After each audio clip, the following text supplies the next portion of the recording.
ലോഹസങ്കരങ്ങൾ. ഓടിലെ ഘടകങ്ങൾ ഏതെല്ലാം? Copper, tin. പിച്ചളയിലെ ഘടകങ്ങൾ ഏതെല്ലാം? Copper, zinc. ഗൺമെറ്റലിലെ ഘടകങ്ങൾ ഏതെല്ലാം? Copper, tin, zinc. നിക്രോമിലെ ഘടകങ്ങൾ ഏതെല്ലാം? നിക്കലും അയേണും. ഫ്യൂസ് വയറിലെ ഘടകലോഹങ്ങൾ ഏതെല്ലാം? Lead, tin. മറ്റ് അറിവുകൾ. ലാറ്റിൻ ഭാഷയിൽ കുപ്രം എന്നറിയപ്പെടുന്നത് കോപ്പറാണ്. പ്രാചീന ഇന്ത്യയിൽ ചെമ്പിനെ അയസ് എന്നാണ് വിളിച്ചിരുന്നത്. പ്രതിമ, നാണയം എന്നിവ നിർമ്മിക്കാൻ ഓട് ഉപയോഗിക്കും.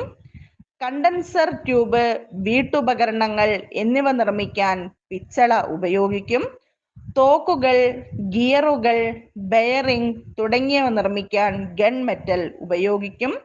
ഹീറ്റിംഗ് കോയിലുകൾ നിർമ്മിക്കാൻ നിക്രോം ഉപയോഗിക്കും.